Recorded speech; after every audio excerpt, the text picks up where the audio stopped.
بسم اللہ الرحمن الرحیم۔ السلام علیکم ناظرین، آپ دیکھ رہے ہیں وان ٹی وی یوٹیوب چینل۔ ناظرین، آج گجرات کی بڑی اہم خبر آپ کے ساتھ شیئر کرنے جا رہے ہیں۔ اس سے پہلے گزارش ہے کہ ہمارے چینل کو سبسکرائب کر لیں اور ویڈیو کو لائک کریں تاکہ ہر نئی آنے والی ویڈیو آپ تک برابر پہنچ سکے۔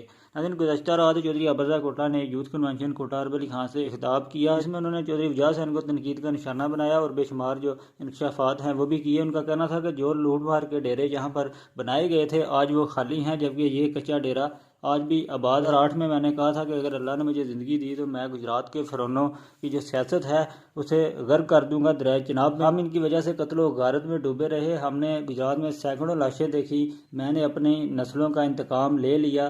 میرا سیاست میں صرف ایک ہی ایجنڈا تھا، ایک انتقام تب لیا جب میں نے انہیں ضلع کونسل کا الیکشن ہرایا، جبکہ دوسرا تب جب ان کی میں نے سیاست کو تباہ و برباد کر دیا۔ کمانڈر وجاہت نے کہا کہ چودھری شجاعت حسین کا جو دماغ ہے وہ کام نہیں کرتا، لیکن بعد میں سر جھکا کر اسی چودھری شجاعت کے قدموں میں آ کر بیٹھ کے چودھری شجاعت حسین ہمارے اتحادی ہیں، جبکہ چودھری وجاہت جو ہے ہمارے اتحادی کے گھر آ کے میں سمجھتا ہوں کہ ہماری مخالفت ختم ہو گئی۔ میں نے انہیں ختم کرنا تھا، میں نے اپنے ماضی کی تاریخ کا بدلہ لینا تھا۔ ایک بدلہ تب لیا جب ضلع کونسل کا الیکشن رہا، جبکہ دوسرا بدلہ آج لیا جب یہ کاف لیگ سے پی ٹی آئی میں گئے اور پی ٹی آئی سے دوبارہ کاف میں آئے۔ آخر میں انہوں نے یہ انکشاف بھی کیا کہ آئندہ آنے والے وقت میں آپ کے جو شیر کا نشان ہے وہ بھی یہ لوگ آپ سے لینے آئیں گے۔